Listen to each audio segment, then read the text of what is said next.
Hello and welcome YouTube to another Sulz video. This isn't a good one. I woke up today and I thought, you know what, it's time to revive the YouTube channel. It's time to bring back the videos. Welcome to a long season, people. And if you are here, do hit that subscribe button, like and share. I do really appreciate it.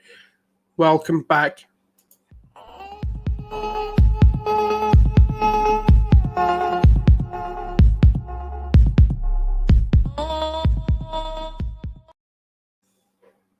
Welcome back, people.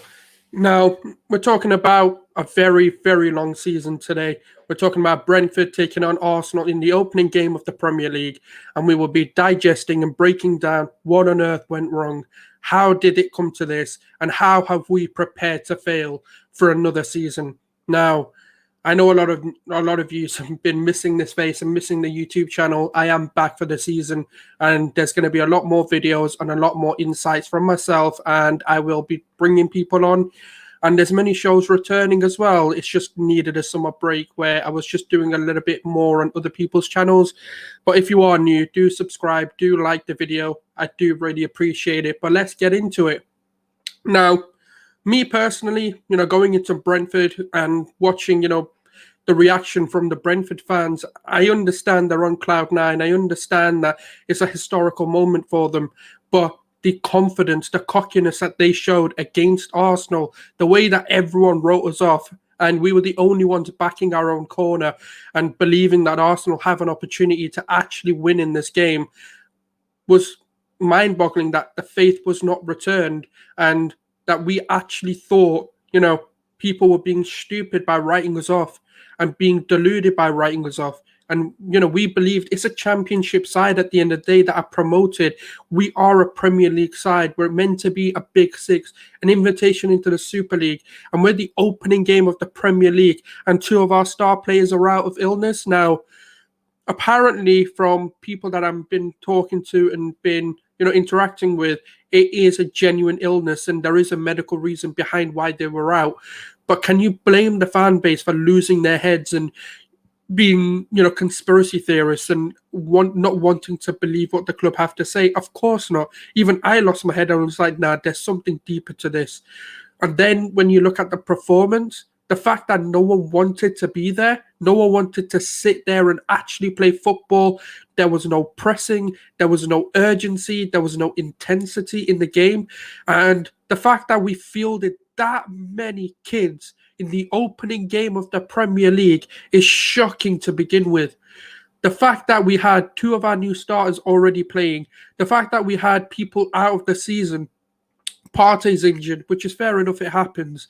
But the fact that none of our signings have come through, we haven't improved our first team. We haven't invested in our first team. Instead, we've looked at players who are going to be second to the players we're trying to get rid of. And that is embarrassing for me. And that's what I think annoyed me more than anything. But let's have a look. Am I overreacting? Am I looking at it too deeply to the point where maybe it's actually not as bad as we think? But looking at that lineup, is that the lineup you expected from an ambitious window, for a window that we're meant to be excited, where we were going to see 5 to 6 introductions into the team? Is this the lineup you wanted to see? I am going to bring it up now for you guys just to have a quick look at. And look at it. Lokonga and White are the only changes to a team that we had last season. Balogun, yes, of course. But there's a youngster who's not played. Martinelli hasn't played in a while, and he's obviously making his return into the season. Now, when we look at that, Kieran Tierney, Pablo Mari, Leno, Chambers, Xhaka is still here. Now, didn't Xhaka want to leave? Didn't Leno want to leave? They're two pivotal positions which we needed to replace. Now, we brought Ben White in, and we've surrounded him again with people who just aren't good enough. Pablo Mari didn't cover himself in any glory, in any sense of security to allow Ben White to do what he does well. Callum Chambers didn't really cover himself in glory either, and he had a poor game. And that's the problem. We've got players who are on the brink of being okay for us. They're all right players. Leno didn't want to be here. Why haven't we sorted out the goalkeeping situation? He really did look like he was just riding through the motions. He didn't really want to be here. And that, for me, is a statement that needed to be sent. And Edu was in the crowds. I hope he's seen this performance and thought, actually, I need to get off my ass and actually make something happen. Now, it's one of those where I'm not quite happy to see this in the opening game. Where's the Basumas? Where's the Awars? Where's the actual transformation for this team? Where's your backup goalkeeper being here? There is absolutely nothing. The assembled here. Good afternoon. So I've seen Arsenal so bad since they moved to the Emirates, and that's the other thing. Since the Invincibles, have we really competed? Not really. Even the season where Leicester won it and we came second, could you really say we competed that season either? Not really. There has been a lack of ambition since we moved to the Emirates, and we've talked about the stadium debt. We've talked about the lack of funding and lack of money due to the debt that the club's in. But is that really now an excuse to move forward the way we are? And the thing is, we have spent money. It's not even an investment into the squad. We just spend very, very poorly, and that's where my issues are now coming in. And the thing is, we look at that lineup and we thought, okay, that's not bad. It actually isn't a bad lineup. Gabriel Martinelli and Nicola Pepe, Emil Smith-Rowe and Balogun do complement each other. It's a fairly balanced lineup, and I don't think a lot of people had a lot of reservations or qualms. They may have individual agendas against certain players, but Xhaka is the best we have available. Pablo Mari, okay, yeah, some people say play Rob Holding over Pablo Mari. Fair enough. That's an opinion based on what you think is better for the club. Ben White is the best centre-back we have at the club. Leno doesn't want to be here, but is there really anyone that's going to play Runnison? Callum Chambers, probably the best right back option that we actually have at the club. So there's not really much I can say in regards to whether Callum Chambers should be playing or shouldn't be playing in this game. And then you've got Lokonga, obviously with the exclusion of Thomas Partey, that was fine. You understood that, and that's the partnership we wanted to see. It could have very well easily have been Leno. It could have easily have been El Neni, and Martinelli. Okay, Saka, maybe he's not ready. He's just come back off the Euros and actually played a lot in the Euros, whereas Martinelli obviously played about 75 minutes or 70 minutes in the Olympics, so there's enough time for him to recover and come back. Smith-Rowe didn't have any international competitions to worry about. Same with Nicola Pepe. Obviously, Balogun being introduced into the first team and being our only fit striker, unfortunately, unless you consider Martinelli a false nine or a number 9 right now. So, and then when we look at sort of Brentford, now Brentford played the way Arsenal want to play, and their players on paper are not better than what we have. So the fact that they could outplay us and outplay us off the park, it's concerning. It really, really is concerning to the point where how much can we blame the players? How much can we blame on the manager? It is getting to a point where it's getting a little bit embarrassing. But one thing I did want to do is, talk about the amount of money that we've spent this window. Could it have been used better? Could we have done a little bit better than with what we spent? Now, we've spent 105 million, pounds this window. Who could we have bought in? So let's put in the obvious. Obviously, we have Leno. He was obviously going to play. He seems to be the number one choice. So even if we did sign a keeper, it would have been second choice for the cups and stuff. We probably wouldn't have signed a left-sided, centre back anyways. But so we would have been stuck with, I think, with Pablo Mari. I can't even find him. I don't think much of this team would have changed, but there are things that, in my opinion, could have massively, massively improved us. And obviously, White is a brilliant signing. But what I want to say is, there's a question here from the Assemble. Let me just get that. If Arsenal are defensively better, but we are not scoring enough goals to win, have we made progress? And remember, Arsenal are playing the way Arteta wants them to. I don't think that's progress, and I don't think that. I think what we've done is we've taken our attacking threat out and replaced it with defensive stability. but that can only get you so far. We've seen against Brentford there was 2 key errors that led to goals. How do you let a ball bounce in your box and allow someone to score is beyond me. It really is, from a throw-in. And then when you look at their first goal, Chambers gets beaten so easily, so easily. That's a ball you just let go out of play unless you're absolutely going to put everything through it. And then there was no challenging. It was so easy to get past him. And then Sergio Janos just scored. Like, it was so easy for him. And to get beaten at your near post that easily, I'm sorry, there's so many frailties, even though I do think defensively the structure has gotten better, but we didn't see against Brentford, which was unfortunate. We needed a right back. For me, like, even if you look at it now, this is where I'm going to get into how we could have spent that £105 million a little bit better, in my personal opinion. We don't buy White, if that's going to cost us. Obviously, we've got Tierney and Tavares, so that's fine. We could put Tierney there. Your CDM, you bring Basuma in. He would have been available. You can bring Awar. And then, you can put Lakonga here. Now you can already see, where those changes could have come in. And this is the thing. This is where £105 million could have been spent. Let's take the existing players out for a second, and let's just talk about £105 million here. Now, Partey's injured. So, of course, we don't have the availability of Partey in this game. But Basuma is rumoured to be about 25 to about 35 million euros or £1 million. Awar is £25 million. There, right there, you've got 60 million. Aaron's was about, Aaron's is about 30 million, which, if you add that, it's about 95 million. Obviously, you got Lakonga and Tavares, which I do think you need to keep. And then you can go get yourself an Onana or a Neto, which will then bring you to an overall of nearly 110 to 115 million pounds, depending on which backup keeper you go for.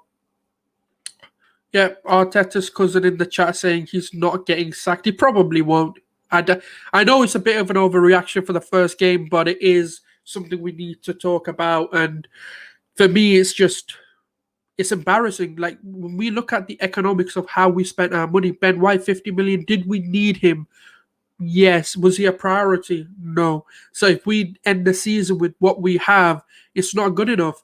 And even if you look at the James Maddison situation, that's 60 million. For me, I'd rather have Basuma and Awar come in and turn into a 4-3-3, which Basuma allows you to do. He can general that midfield on his own with the support coming from Partey as a box-to-box, and then you've got Awar playing further forward anyway. And Arteta wanted to transition into a 4-3-3. So I don't really understand how this doesn't make any sense to people, or this isn't making sense to the club. Now, of course, people want to have that argument of, we outplayed them, and there's people saying that we weren't as bad as people are, making it out to be. But for me, there's only so much you can look into, in terms of possession, in terms of dominance on the pitch, because in reality, yes, we had 64% possession. Yes, we had 14 shots and 4 on target. But where did those shots come from? How did they come about? They weren't in the box. I can tell you that. Like, most of those shots were not in the box. They were long range shots that had no build up. There was no options for the player to pass, so he made a shot happen, and that for me, inflates the stats in a way, and it wasn't good enough. And then you come on to, obviously, these are the sort of things that I want to look at as well. And let me take Brentford out of this for a second. Like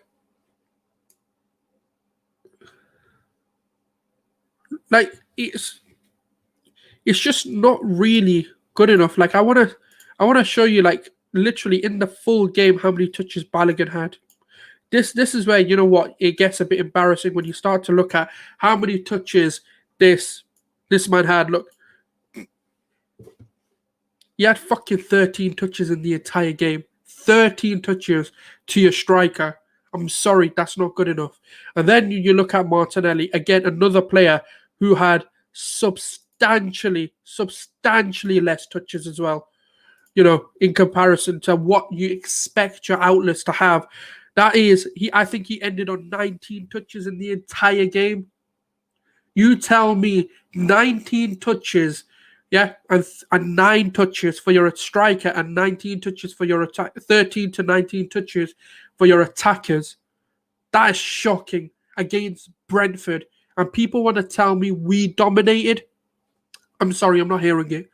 5 of our players came in with the fewest touches. Are we playing Man City or are we playing Brentford here? I'm sorry, I can't comprehend what on earth people are on about when they say it wasn't as bad as we're making it out to be. It's just not good enough. It simply isn't good enough for me. Ryan in the chat, man, big up yourself. How you doing? Yeah, it really is. And look, I'm someone who has backed Arteta and said, you know what, give him the players he wants and maybe he makes something happen.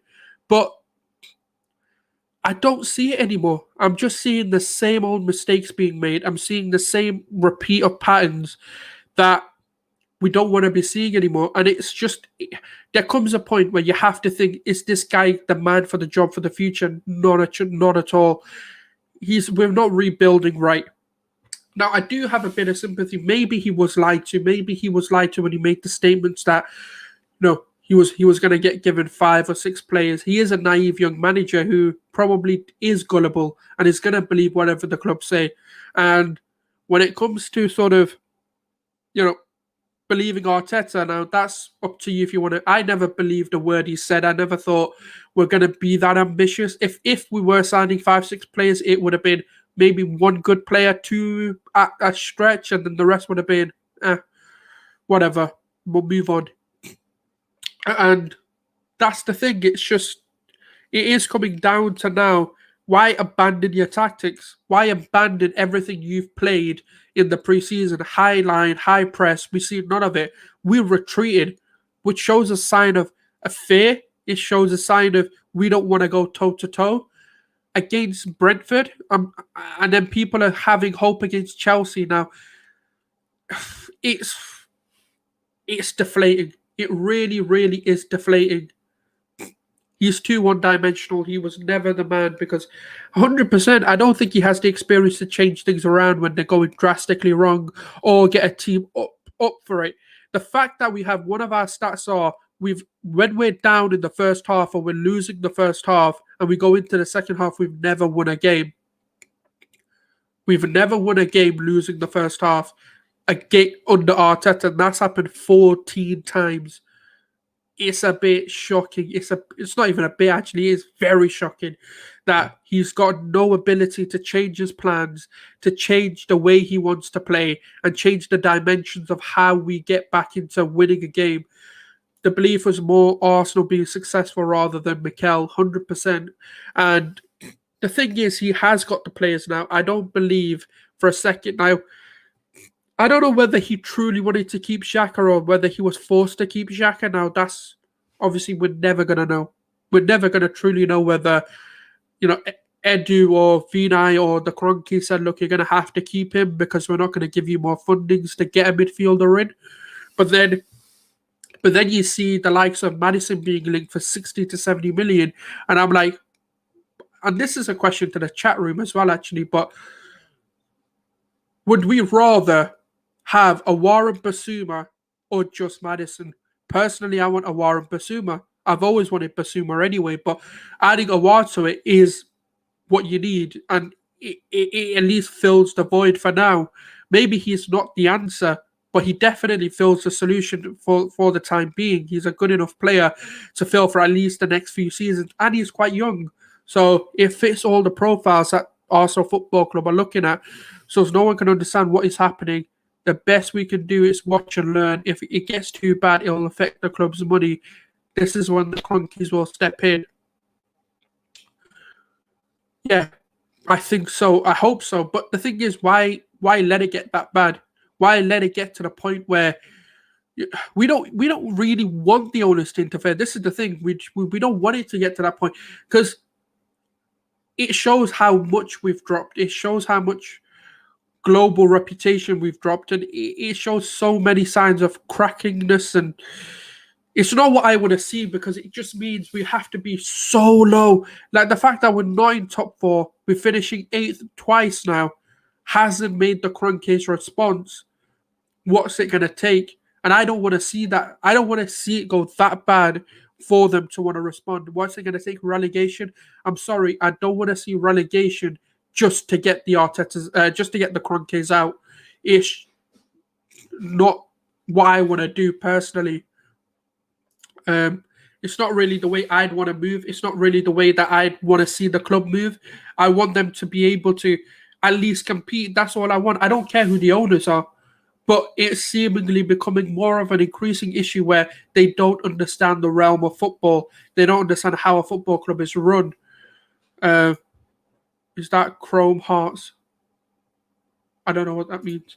I think he only kept him because the funds should have got bumped by Roma, really, and the Ben White money could have been a midfielder more, even though Saliba could have been given a go. That's the thing. The thing is, in hindsight, like I always said, the Ben White deal will only make sense to me if we get the other priority sorted. I could understand us not getting one of the positions sorted because of it being hard. But for me, a midfielder and a number 10 were priorities, or a creative midfielder or a goal-scoring midfielder. They were the two musts after Ben White. I could understand us not getting a right back for whatever reason. I could be like, all right, okay, I'm not happy, but okay. I could understand us missing out on a backup keeper because, we're going to get Anana in January, let's say, instead of doing it now where we're still paying his wages. We can't register him. There's not really a lot we can do with him. So I could understand the thought processes behind that. But the Ben White money now is looking like a bad deal, even though he's not a bad player. And he is a player, in theory, we do need. But could we have just given that opportunity to Saliba 100%, saved ourselves the 50 million, gone and got Basuma or Gameres or Kamara from Marseille, or is it Leon? Yeah, it's from Marseille. Or we could have got... Who am I missing? There is a player I'm missing completely out of the top of my head, but there's so many options as well. Even if Basuma couldn't happen, even though that is the most likely midfield option to happen, it's a problem where we're not recruiting right. We're spending money on players we don't need to be spending money on, and it is getting a bit embarrassing there. Yes, RJ, how you doing, bro? Long time no speak. Our reputation's been in the mud for longer before we even signed Arteta as a player than a manager. Remember, he was 100%. He was like a last minute buy. I don't even think we thought about why we're buying him, but he did. The thing is, what he offers was, again, he's not really a notable player for Arsenal Football Club.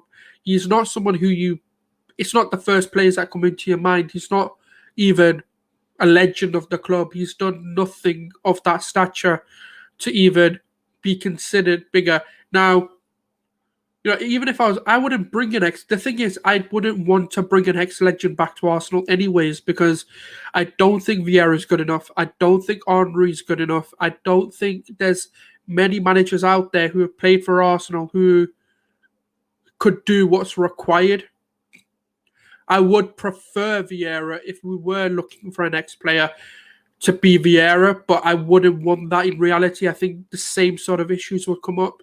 He needs time as well to build his squad, so it is difficult. And I think with Arteta, people aren't going to give him an opportunity because no one really cared for him as a player. And that's the thing. If it was Vieira, I do think you'd get a bit more time, even if he had similar results, because he is a legend of the club and you're willing to give him a bit of time because he understands Arsenal. I don't think Arteta came in at a point where he truly understood what Arsenal meant.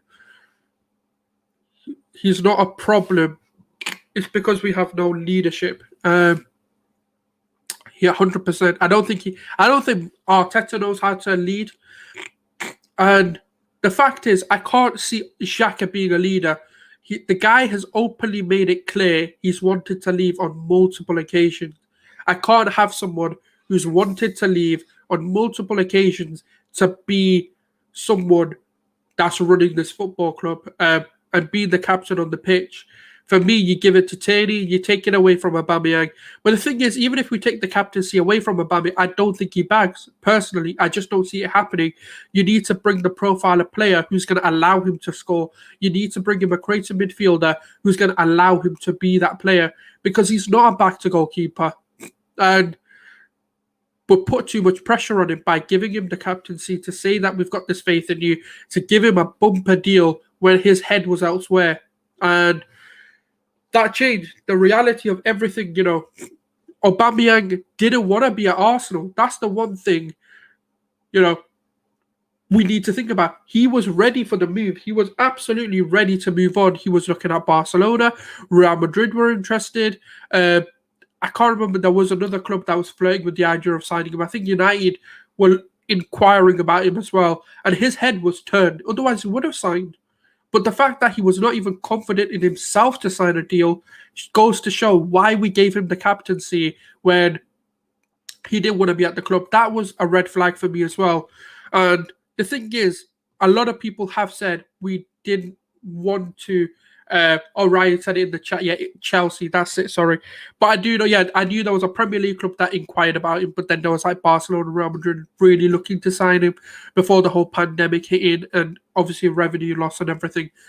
But how do you give him the captaincy? I'm sorry. Like, I love Aubameyang, but when a player is willing to leave, that's when you don't give them the captaincy. You've got to have someone who's committed to the club, who's committed to the cause, to lead that line. And Aubameyang, I'm sorry, I know he's had a lot of personal issues, but does anything give away that he wants to be here? Personally, no. I don't think he likes Arteta, and I'm getting that vibe. And we can read into the illness, but I'll take it at face value. No matter who we have in the owners, aren't going to give the fund. That's the thing. But you know what it is, Ryan, though? I think I want the Cronkies out before people sit here and think, I'm backing the Cronkies here. But could £105 million that we've been spent better? Yes. All right, let's not even take it one step back. Could the Ben White money have been spent better? Yes. That's the thing. It's not that the funding isn't there. It's just we don't spend it right. And that does come down to the Cronkies. I think the only problem the Cronkies have is they need someone to come in and run Arsenal Football Club, a footballing brain, a guy who's been there, done that. Someone who's run a football club or rebuilt a football club. Luis Campos would have been that guy for me, but I know he was more like, I will consult. I don't want to be a part of the club, or I don't know. He was taking a new direction with his whole career, really, but you need someone like that to come in. Someone that's got more broader connections than Edu. Edu has a brilliant South American connection and a market and a clientele base there, but he's not really in the European market. And I don't think Richard Garlick, really improves that either. So for me, it's just a bit of the club is everywhere, but it doesn't really know what direction it wants to take. And I think that's the only problem with the Cronkies. They need to now realize that and think to themselves, as business people, we don't know football. Let's go get someone who really understands, who's passionate about the club, who's passionate about the Premier League, and someone who truly understands what's required to succeed. That will solve, and that would make the Cronkies look better than they actually are, in my opinion, and that solves a lot of the issues. That's why, when you look at Daniel Ek, the reason why we've warmed up to the idea of Daniel Ek is because he's willing to bring people in, like Henri Vieira, Bergkamp, Perez, I think it was, but he was bringing in like five invincibles who really understood what Arsenal meant. They knew what they needed to do to rebuild. It wouldn't have been because Daniel Ek's a good owner. It's just he understood his deficiencies are football. He doesn't truly understand football to the level that is required of an owner. And even if you want to work with limited funds, it can be done. But it's just we don't do it right. Russ in the chat as well. Big up yourself, man. It's been a long, long time. I will probably DM you later today if I do remember. Next time we need to do 100% right, man. We'll make something happen. It was Chelsea, RJ. For me, the board are the ones to blame. Sure, Arteta isn't the best players, but there are players that he has bought in, like Saka ESR, means that he has an eye for the future. 100%. I do think that's why he was bought in, for a long-term project rather than the right now. But even long-term, I'm not really seeing anything. I just think we're going backwards, where it's going to hamper our future progression. If we're not in Europe, if we can't get into Europe this season, how many more people are going to believe in this project? How many more players are going to fall for that trap of, Arteta's persuasion? And that's what I call it. It is his persuasion. He's really good at convincing people he's got a route back into European glory and European success, and a route back into the Premier League. But he doesn't really give me like that. He really knows how to do it. He should be someone who's assisting with transfers, really, and he's the last man. Like, when it's a really hard deal to get through, when a player isn't quite willing to join, he's perfect. He'll persuade them to come. He's got that silver tongue, and that's the thing. Get rid of Laka Oba, 100%, 100%. I think they are harming the harmony and the sort of atmosphere at the club, because they don't want to be here. That's the ultimate truth of it. They don't look like players who truly believe in Arteta, and the vibe of the club isn't quite there. And they have massive influences on the youngsters, on the current present squad. Like, Aubameyang being upset will affect a lot of the senior players, even though we don't want these senior players at the club, but it'll affect them. In turn, it'll affect the young players who are coming through and actually trying to give it their all. So the problem was apparently the players. So Arteta convinces them to sign a new contract. By signing a new contract doesn't mean the problem has gone 100%. And the thing is, if Shaq has been screaming, "I don't want to be here," what changes with that? What really changes? Nothing. It doesn't mean now he's more committed to the club. Yes, he's going to be a professional. I have no doubt about that. But it doesn't change how poorly he is for the Premier League, and how poor Leno is for the way we want to play and build out of the back. What happens if Arsenal get European football, get no European football? Some, if not most, of your players will want to move on. I feel ESR, because in my opinion, he was lied to from Arsenal. Right now, there's no future. 100%. And this is the thing. If we don't get European football, how many of them will want to stay? Okay, Saka and ESR, let's give them the benefit, right? They'll stay because it's Arsenal Football Club and they love the club. Okay, fine. They may stay. The likes of Martinelli will move on. Partey's not getting any younger. He'll move on. You'll get the likes of even Ben White moving on, because his loyalties don't lie with the club. He's come to the club. He's not a player who's grown up in the academy and that he feels like he owes the club something. So that's another way that we need to look. Saka was already here. Emery gave Saka the start, 100%. I think it was more Lundberg that actually brought him through and actually convinced him to put him in. I think it was like, Freddie said to Emery that, look, don't loan him out, actually play him. He's actually ready.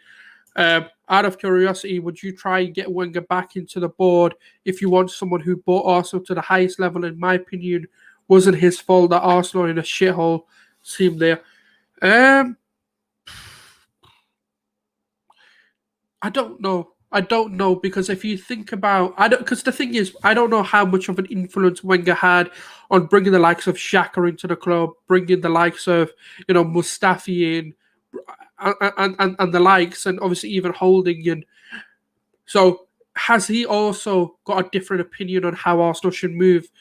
He is the right profile of like a director. He understood. It's his club in a way. He's built this new found Arsenal and what it meant.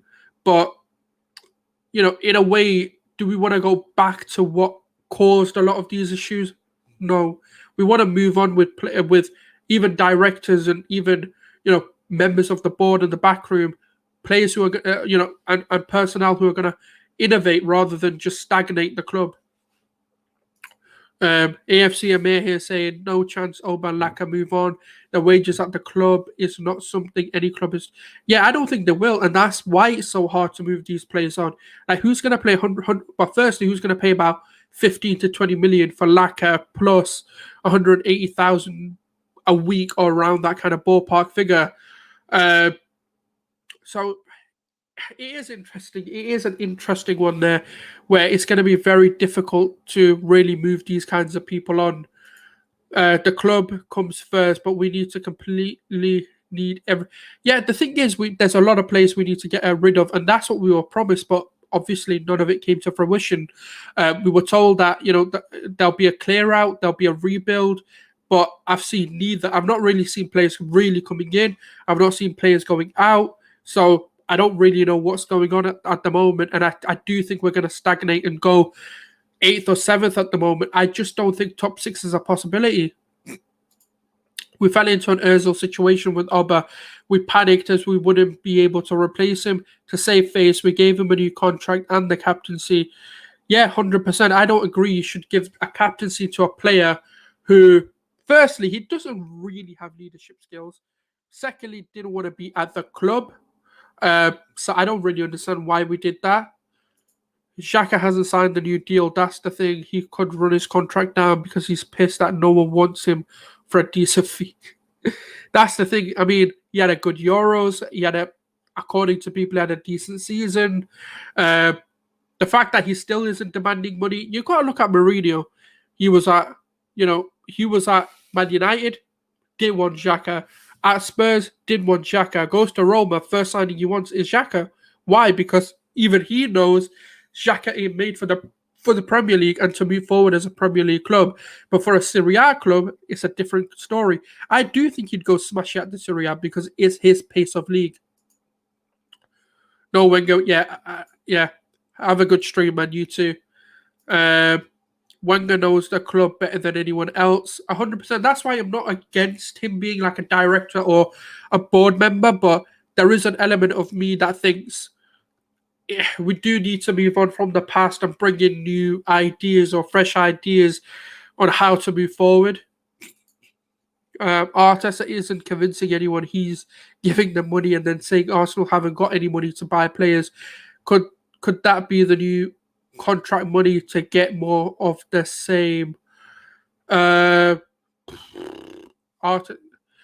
Yeah, because I know Party said he came because the money was good and that he got a very high we even outpaid Atletico for it. So it is an interesting one, but I don't know. I do think it's the money at the moment, and I think it's not the worst thing to do. But we have very limited funds. That's why it's a lot worse for us. He does, but his hands a bit. I agree, right? I don't think Wenger's as innocent as people want him to be. Like, obviously, we have an affiliation, we have a love for Wenger, but I don't think he's as innocent as he's just as liable because he allowed it to happen. He defended the board as well. The same problems we have with Arteta, where he defends the board, he lies for them, he's a puppet. That's what Wenger became. I was too young on the early days when they were actually competing, but also, the whole sort of backroom staff and like the board members and the shares and who was involved with the club has changed as well. But he backed the board a lot, so he's just as big a problem as anyone. Obviously, Russ doesn't agree with us, but I do think he's just as culpable for where we are as anyone else. Nah, man, yeah. And I don't hate Wenger, but that's the thing, Ryan. I think that too. I do think he's made mistakes. I do think there's a lot that he's done which he needs to take responsibility for, and that's why there's a part of me that's thinking, do we want to go back to that where we're bringing in a personnel who has made these mistakes? Now, do I hate Wenger? No, of course not. But I don't think you bring back people who have put you in this situation to begin with. If he knew he can't take Arsenal any more forward, he should have left, in my opinion. He should have maybe taken a step back and thought, okay, let me rethink how I stand with Arsenal. So that's sort of where my problems come in with him. But I mean, look, I'm never going to forget what he's done for Arsenal Football Club. I'm never going to forget what happiness and what memories he's given us. But you do have to also look at, what he's done bad, and is that worth bringing back? And don't forget his more recent time wasn't good. Constantly making top four with Coquelin and Frimpong is a mistake. We're not saying it's a mistake or that's where he's making a mistake. It's more the way that Arsenal was left after him is where he's made his mistake. Bringing in the likes of Xhaka, bringing it over Conte, bringing in the likes of Mustafi, bringing in the likes of Holding, not really improving the team, not really being able to sell the players at the right time. But it's just one of those where he done a brilliant job. Don't get it twisted in any shape, form. But it's just the way he left Arsenal in the situation he left Arsenal in, dropping out of obviously top. We weren't the team that was needed to be left with. So he has made mistakes, and that's just where I'm coming from. What happened in the final years? Teams were improving while we stayed stagnant and fell out. And and the thing is, if you're gonna back Wenger in the way that his more recent tenure was, then you've got to back Arteta, because it was the same. The board were making mistakes. Wenger was backing them. Arteta's backing them. And that's why we never improved, because no one really called them out. Wenger was in the prime position, in my opinion, to call that board out for what it is. But he did. He defended them. He was a shield. And that's why they loved him. He overstayed his welcome, in my opinion. He should have won after the FA Cup final against Hull, in my opinion. But again, people have wildly different opinions on Wenger and whether they'd bring him back, but he's not really. He didn't leave us in the best of positions, hence why the rebuild is so much worse. He should have known that, look, my time at Arsenal is coming to an end. Right, let me build for the future. What he did was left us with shit foundations, didn't leave us with the best way to rebuild. We all see it. We've been saying it for years that we need a whole new 11. That's not really leaving the club with a good foundation to build on. So that's just my personal take on it. He left us not in the best position. Remember his last season, we only won 2. Thank you. That's what I mean. He did leave us in the best situation. Yeah, but we are in the same state, not spending money. That's the deal. The thing is, the Wenger defended those owners. But think about it, if Wenger had not defended them, could the Usmanov deal gone through? Probably, because the pressure would have been on then. Because the thing is, you've got to understand, Wenger has a massive voice for Arsenal, and a lot of what he says is heartstrings to Arsenal fans. And if he sat there and said, look, the Cronkies don't back me, the board isn't good enough, blah, blah, blah, and the fans, in my opinion, might have started protesting and gone against the Kroenke sale at that point.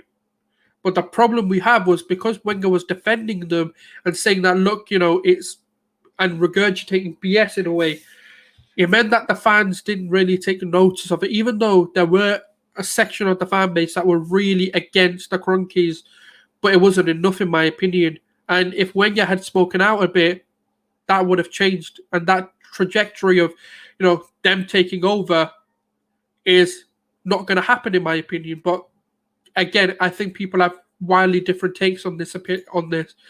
I know it's even worse now, but I keep saying the ownership never got the same heat like Wenger, and yet the heat never continued. Why are we always protesting after Wenger left for the owners?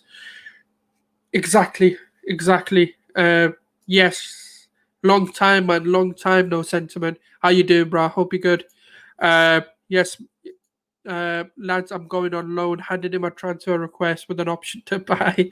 I think we're all going to be doing that. I think everyone's a bit geez, I need to find either another sport or another, just a side team to support for now, not Premier League related. I'm lucky because I watch other leagues as well. I do watch, a lot of La Liga football, so I watch a lot of that Barcelona, and obviously PSG getting Messi. That's going to be another one for me. I don't think I've ever asked you, but you wanted to in it out. Oh, do you know what? All right, I'll explain my situation. I don't think Arteta's the biggest problem at the club. He is a problem, but he's not my biggest problem. Until we don't change the ownership or the structure of the club behind the manager, I just don't think anything changes. I don't think, we could get rid of Arteta, but is Conte going to? The thing is, we've got to look at how everything's come into play. Allegri didn't want to come in. There's clearly a reason Allegri didn't want to come. There's something there that made Allegri not want to sign. And that for me is the board and the back room and not being able to get the investment he needs to make this team better. So does that change just because we sacked Arteta? No, it doesn't. It stays the same. So then what do you look at? Okay, so if the manager isn't getting what they want, and I'm not saying I want to keep Arteta if a new ownership came in, by the way, it's just more, if we got rid of the manager and brought in someone else, how much changes? Not a lot. Does the way that we recruit change? Maybe, just maybe, but it doesn't. I don't think it changes. So then you look at behind him, Edu. Is he good enough? No. Vinay, never rated the guy. He's a wet wipe. The man gave in and apologized to other clubs for joining the Super League. You don't apologize, fam. You're Arsenal Football Club. Just stick with your decision. I don't care. Like, I don't want to apologize to them. Why am I apologizing to them? No, don't do it. I don't rate him. He's just got no balls on him. The Kroenkes, the thing is, look, the Kroenkes haven't really put money in, which is obviously,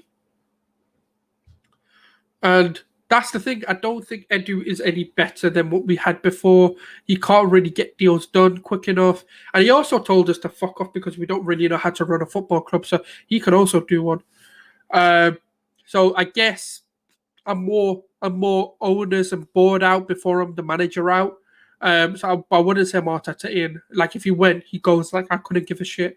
Yeah, I can't remember what Russ is. I think he's Arteta in, isn't he? Big up Ryan. So let's go play. Yeah, man. Yo, bro, at this point, I'm going to play anything. I couldn't care. I'll fucking take up swimming at this point. I'll play golf, even though I find it boring as hell. Yeah, big up yourself as well, man. Hope you're well. Big up Ryan. How you doing, bro? You good? But his comments as well, he's not being good enough coach, but ownership is the man. That's the thing. That's why I think you get rid of the owners, and I think the structure comes in, and that's when you can attract those Contes and Allegris and etc. Allegri wanted to come both times. The board didn't want to go to the owners with the manager who demands big win. That's it, and that's part of the problem. Ryan, I think it's more on top of the budget because the same was with Luis Enrique. Get rid of Vinay and Edu and bring in David O'Leary and Mark Overmars. I'll have to see what they've done. I can't fully tell you. I know Overmars was my pick to come in because I do think he's got a good European connection. David O'Leary, I need to find out more about what he does. I'm out. Jesus, it's like watching. Yep, 100%. Big up. But yeah, guys, I am going to end it there. It's been a good stream. I hope you guys are well. This is obviously the return one, so there was a lot to talk about, a lot to get off my chest. But I will try and get collaborations as I get time and when we can find time to do things together. I will be coming up with new show ideas as well as just featuring on people's channels as well when I do get the opportunity and the chance to. It is a bit difficult with obviously work coming back into being in the office and everything. So, but we'll make things happen. But guys, have a good day. Have a good rest of the weekend. And yeah, I just think for your own mental sake, just don't take it to heart. Whatever happens this season, just relax and enjoy the ride. And I will see you guys soon. Take care. Peace out.